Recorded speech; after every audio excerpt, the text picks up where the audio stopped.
It's just me and my best friend going back and forth. And you know that we're shoveling shit, shoveling shit.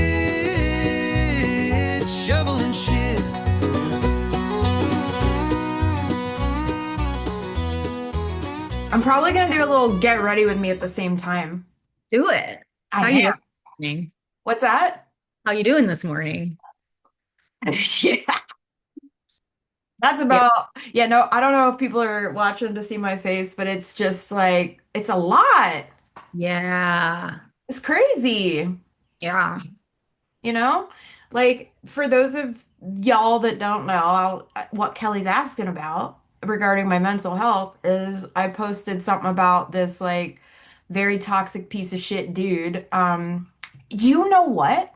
I got a message throughout this whole like debacle or whatever. Like people keep coming out of the woodwork, which is my whole point for posting about this. Like, whatever. If it was just about me and it was isolated and this fool was just coming after me, I don't think honestly I would talk about it because it's like whatever. But really, what felt necessary for me is like the people that I know that aren't courageous. That's not even it. I don't even want to say that because there have been times that I haven't talked about things that have happened to me because it's debilitating, right? So anyway, there's people that shit's going on with this dude and it keeps on and keeps on and it's not from 10 years ago, it's now. And so from that post today, his cosmetology instructor from 10 years ago said he got expelled for anger and he was never even licensed. Wow. And it's not even, that's not even the half of it. Like, girls are in my DMs saying, like, he physically abused me. There's like five open, what do you call it? Five open restraining orders, three Wow. domestic violence cases, and it's all beauty industry affiliated, which is like, that's why I take a personal, you know, I don't know, I feel personally connected to it because it's just blows my mind Well, that. it sounds like aside from his behavior and all, it almost seems predatory that he went into the hair industry because it's so female. So it's like, did you go into the hair industry because that's like your passion, or did you know that you are this way and you are looking for the easiest low-hanging fruit, an industry full of women? Like, Honestly, I don't know if I told you about this before, but you and I know you and I are like this. We try to understand. We're like psychologically, mentally, yeah, you just emotionally. can't. Well, no, like here's the thing. Like I keep seeing things because back in the day, his whole thing was like just these obscure, insane shaved haircuts on women, very masculine looking shaved haircuts. I think it runs so deep that he's trying to defeminize and like make women ugly on purpose. So even within the hair industry, all he did was just shave anybody's head, all of it. Crazy looking shit too.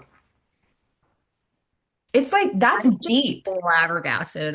It's very rare that I'm kind of like left with nothing to say, and I am just like sitting here flabbergasted. It's wild to me. It's wild to me. It is not, I said this on my stories, it was not on my fucking bingo card to be dealing with this right now. And I feel like 50 million times a day, I'm having to just like, Chris sees, and poor Chris, as a man, I actually have sympathy because he wants to take up for me. He wants to fucking end this dude, is what he wants. And I said I would like to handle this my own way. I feel strongly that this is something that I want to like talk about. I know that as a couple, this makes you feel a certain type of way because you're not saying anything. I'm saying everything. So behind the scenes, he's just like, oh, and he has all these cop friends from LA County that he's like, I'll try to do this the above board way. Anyway, I've said too much. But like five times, not even 50 times a day because of this whole thing going on, I'm like, you know what I mean? Just Yeah. physically and in my body, I'm just like, I just want to shake it off. Like I Yeah. intellectually, I'm talking to you about it. I talked to you about it yesterday. I feel solidarity. I'm talking within my community about it, but it hits heavy. It hits hard and it hits heavy because you don't psychologically know why a person does this, is Yeah. capable of this.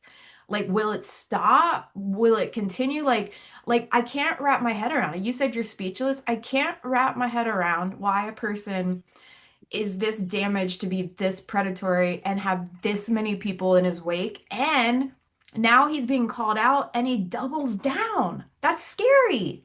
And yeah, just like zero awareness or ownership. And that is so hard for me to like even understand. And I'm not trying to, but it's just like I know myself. I am hard on myself for things I don't even need to be hard on myself for. So I can't like, how do you walk through life just that completely oblivious, which obviously it's mental health. There's something going on there.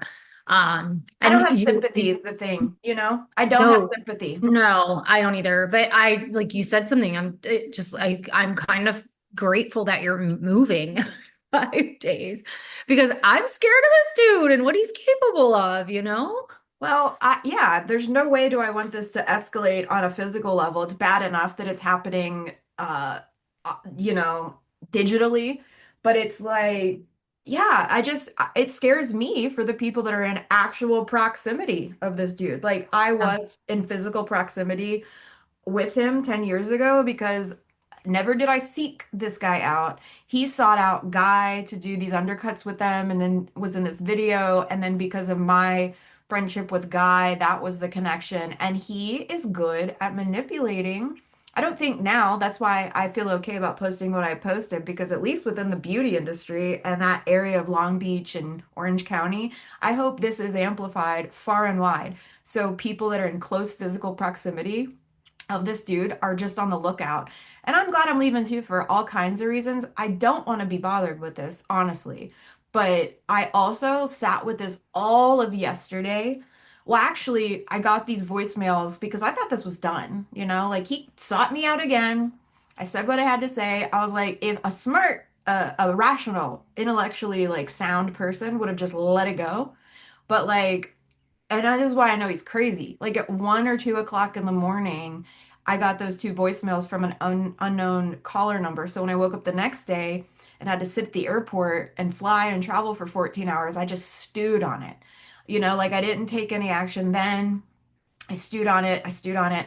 And I was just like, no, you know, like, no, like he wants to threaten me and like say like he's gonna release nude photos or videos or whatever, okay, whatever. You know, at this point, we've jumped off of cliffs, Kelly. We've jumped Yeah. off of cliffs. I've jumped out of planes. I have, Yeah. you know, like you're not gonna scare me. And if like the biggest threat is you putting a picture of my cooter on the internet, fuck you. You know what? Fuck you. And I hope everybody gets a good eyeful. I don't even care what it looked like back then. I But don't even care. I mean, but the question, does he even have that or does he just threaten? Yeah. Well, there was the infiltration. This is the playbook, and I know you know all about narcissists. So, and also things were coming out of the woodwork with other girls that he's done the same shit about. He love bombs. He does all this stuff, lays it on real thick, is very direct, and there was like back and forth, you know, sort of discord when it comes to like sexual stuff and whatever. I was single. This is 10 years ago. And he manipulated and I fell for it. So I take my ownership in that. But there was like a FaceTime kind of thing.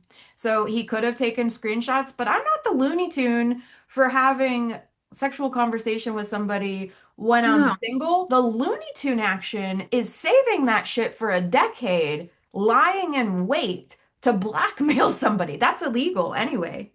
Yeah, I know. Very illegal. Oh, I know. Very.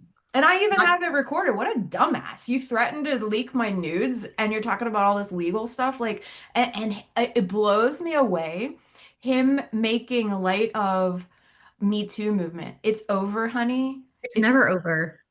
I'm like, you're putting your own nails in your own I'm fucking like, Me stupid Too coffin. is never over. It I mean, maybe that actual like physical movement, but like the principles and concepts behind it, it's never over. Yeah, he's a nut, you know, and the whole like white nationalist, proud boy shit, like the racist stuff he was posting, the homophobic stuff, also going after gay males on Grindr, doing the same shit to them. I'm like, honey, you got some deep-seated, serious issues going on.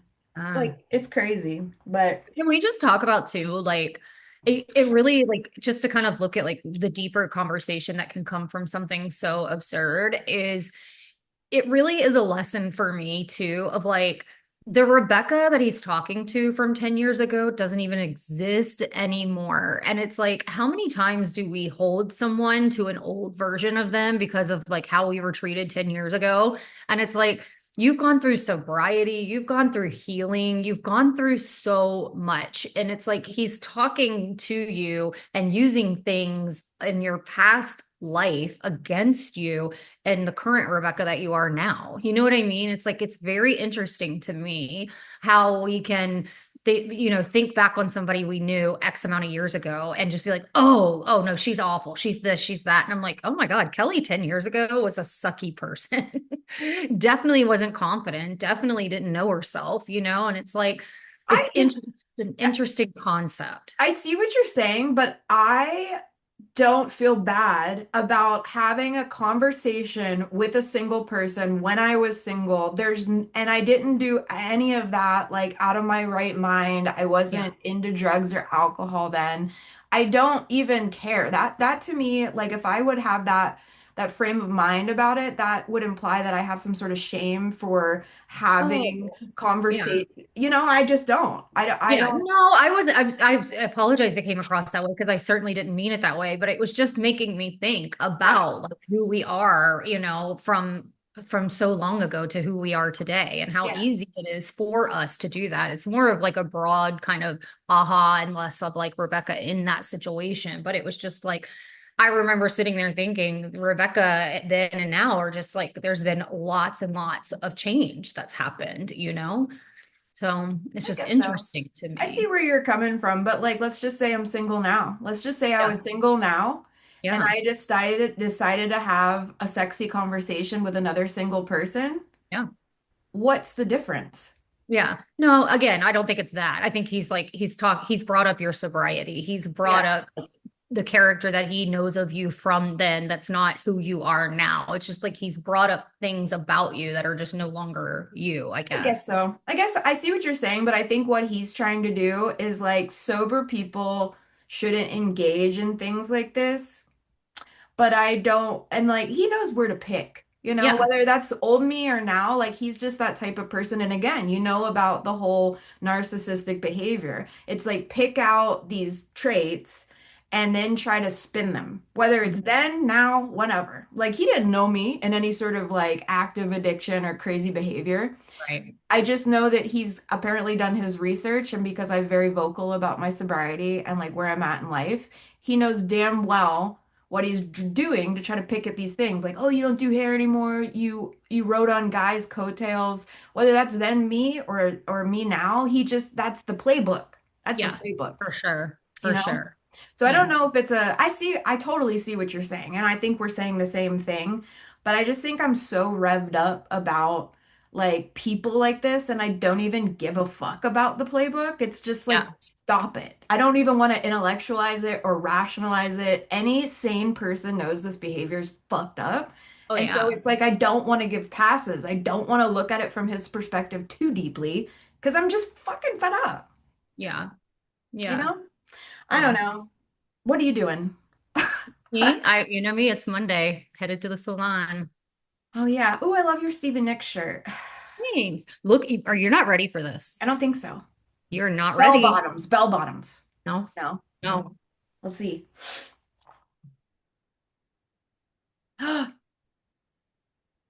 Beige. They're kind of mustard. It's hard to tell in the camera, but who am I with no black on today? I love it. And I also, sorry, this was like a hard switch, but I think it was All right. necessary to happen. No, I needed it. I have my We needed token it. fridge sig as well. Oh, I like that one. No, Um, how about you've been thrifting your face off, which I love. it's become so fun. I think I just needed to I think I used to hate it. It used to overwhelm me. Part of that, I think, is because I was always looking for basics in black. You know what I mean? It was like, I'm not going to find that there. I mean, you can, but Yeah, but they're cheap and dumb looking. I feel like black stuff there looks stupid. yeah. And so it first started like the style evolution was just kind of like, what are the things that I like, you know what I mean? I like Stevie Nicks. I like, um, Indigo Girls. I like ABBA. I just love that kind of stuff. So I'm like, if I'm drawn to that as like music and art and culture, like why not start trying to put that? So I started there first, and then I remembered forever ago getting my colors done, and I was like, I'm in autumn, so I look really good in mustards and oranges and browns and stuff. So I'm like, okay. So then I started thinking. When I go, I now have like a color palette I can kind of look for and a little bit of a style that I like. And it's made it so fun. Now it's like a scavenger hunt to see if I can find the thing that fits my criteria. And I've been having so much fun. And my boys love thrifting. They love Goodwills. They just love it. And so the other day we went for lunch and there was a Goodwill and I was like, hey, you guys want to pop in there? Can I just tell you, we had the best time together. And it was like, I left with a bag. My son left with a bag. And I mean, these are not small bags. I mean, lots and lots of stuff for $100 flat. And it No. was just like, and Cole was there, like both of them were with me. And we were just like, we need to do this more often. And it's so fun. And then honestly, it's interesting to me because there's so many other good things about it. Like you do feel like you're doing something good by not contributing to consumerism and fast fashions and all these different things. And I never was a person who gave much thought into that. But now once you start doing it, you start feeling like you are doing something good. And you just realize even though I could probably go shopping and spend money, I like knowing that I got all of this for this and I'm going to look super cute. They have stories behind them. Like, I don't know. It just, you made me a fan.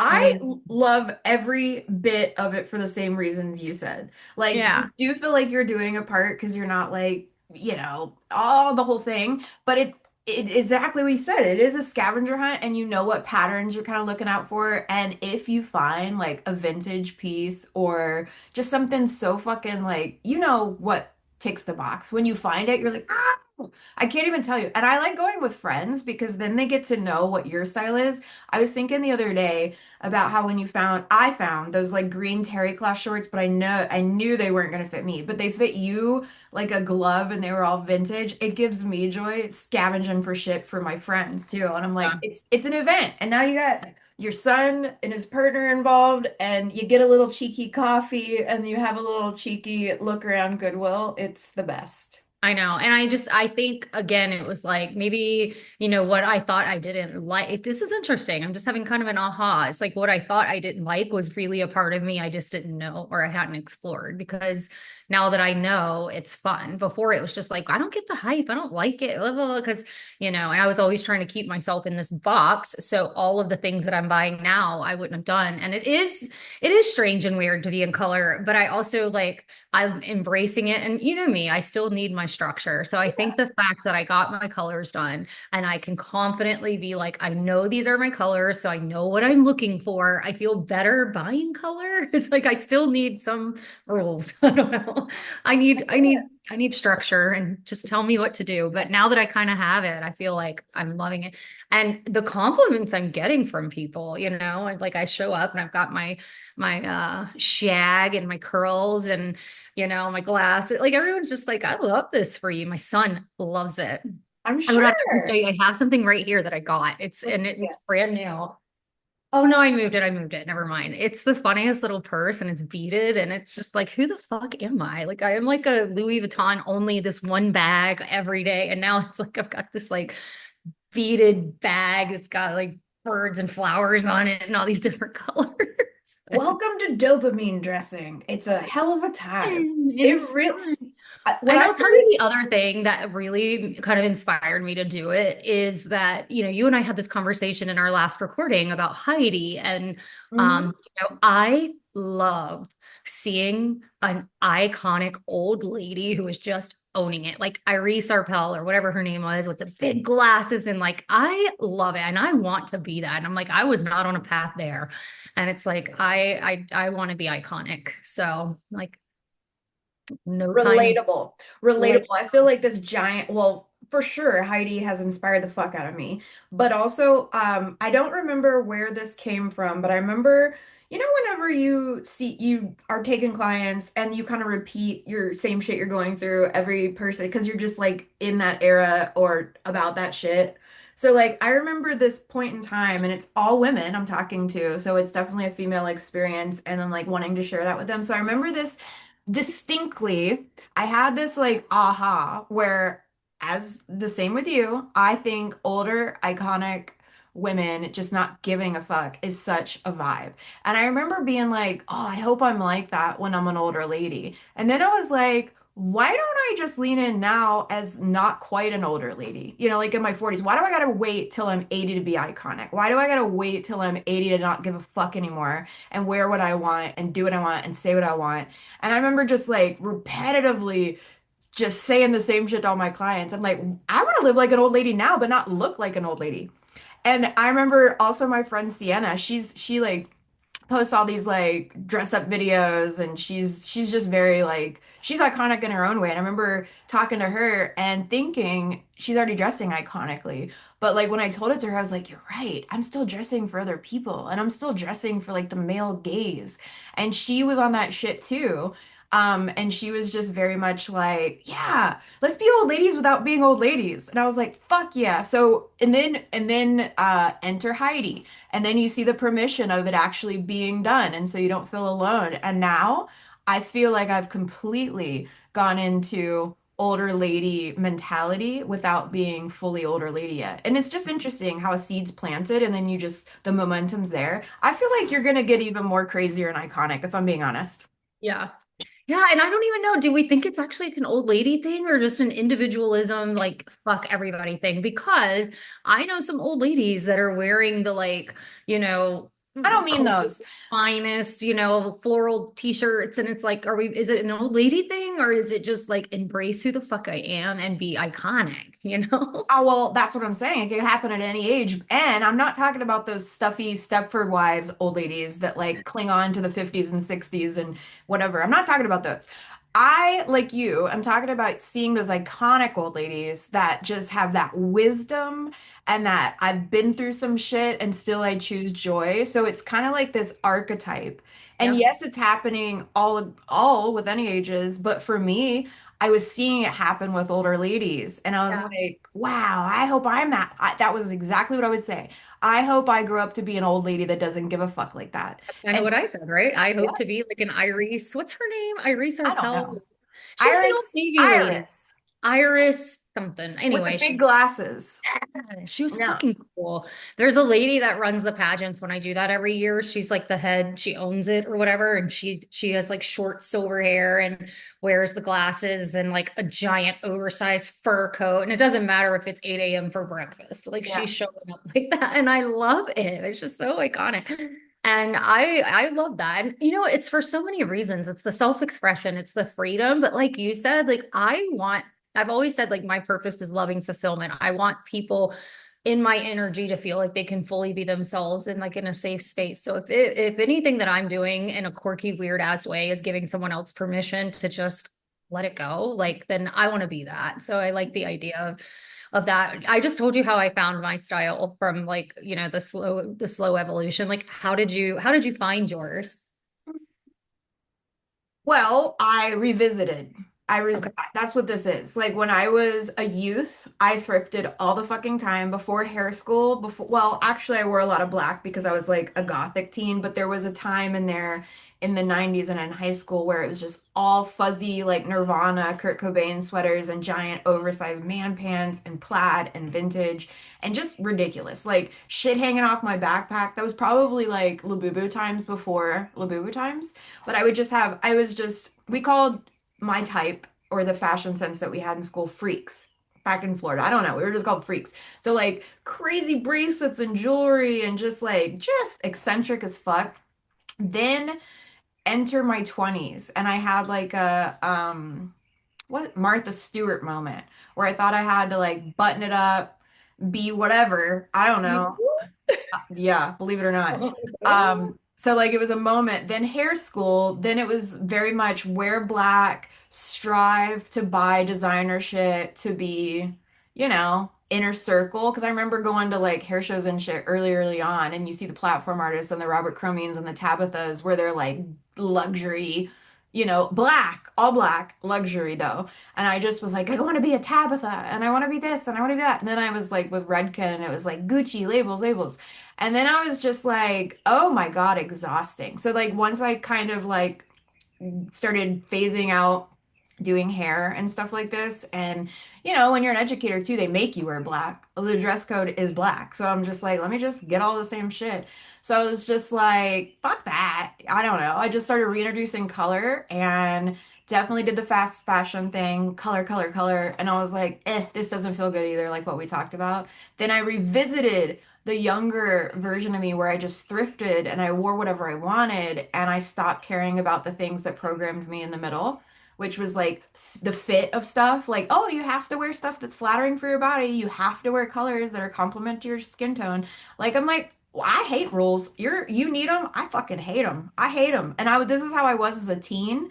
And I feel like there was just a long blip of 30 years in the middle where I kind of followed rules. And now I'm like, fuck a rule. I want to wear whatever I want to wear because it makes me feel something. Yeah.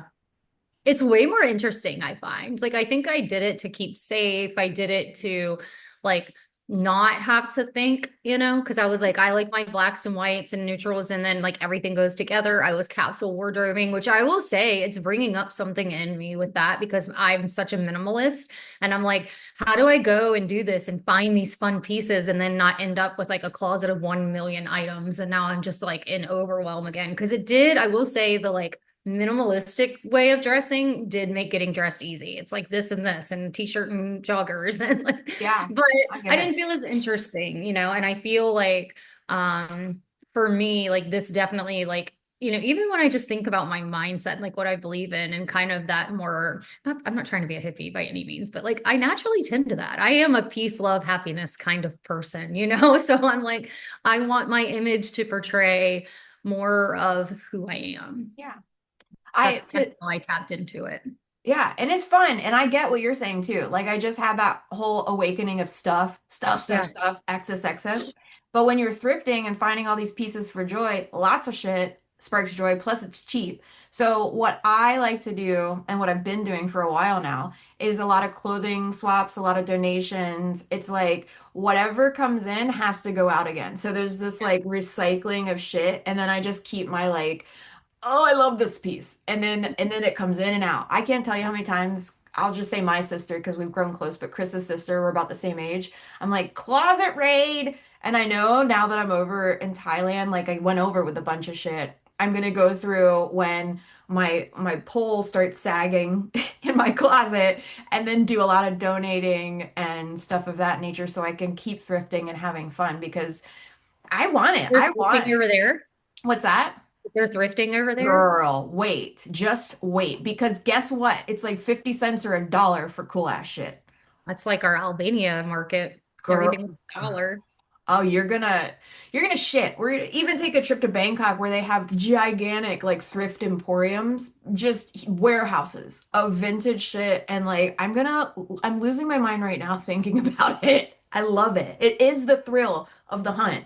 And it's also the stuff that brings you joy. So it's like, I will say I'm really good. I am not a have to haves it kind of person. Like I'm very intentional. Like it really has to be something. Cause even when we were thrifting the other day, if I liked it, I pulled it. And then before I got it to the counter, I really like, what do I need? What am I actually going to wear? Do I have a use for this? Cause that's one thing when I was in my shopaholic phase, I would buy clothes that I loved with absolutely no lifestyle of wearing them. You know what I mean? And I'm talking more formal things. It's not like wear the clothes, wear the dress. I believe in all that, but it was like very much dressing for the life that I wanted versus the life that I actually had. And I think there's a fine line. There's the manifestation part and all that. I get it, but like you know what I mean? Like there's yeah, clothes in the closet that you have no occasion to wear them. You just loved them and you're like, why? And a lot of times it was something really expensive that I just had to have and then never actually wore. And you know what? Clothes for me have to be easy.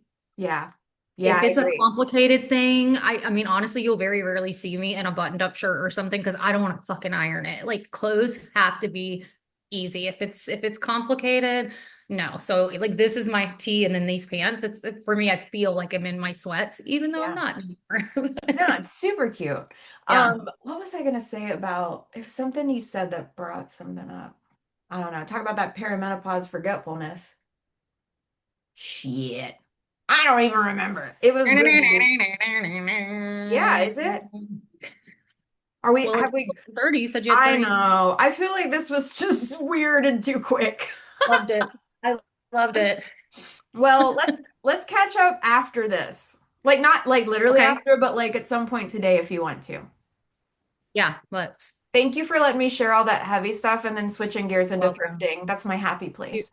yeah, I was thinking where can we flip? So more for you. I mean, you can talk to me always, but I also want you happy, healthy, and smiling. Thank you. You know when you get to a point where you're like if you continue on about something it's just like it is what it is, beating a dead horse. That's where I'm at with this. Yeah. I'm actually having to disconnect myself a little bit from it, kind of like the Yeah. fallout because I got things to do. Yeah. I got calls to make, I You want to got see my life to live. titties? What's that? You want to see my titties? I thought you said that. Um my gut, my knee-jerk reaction is to say yes.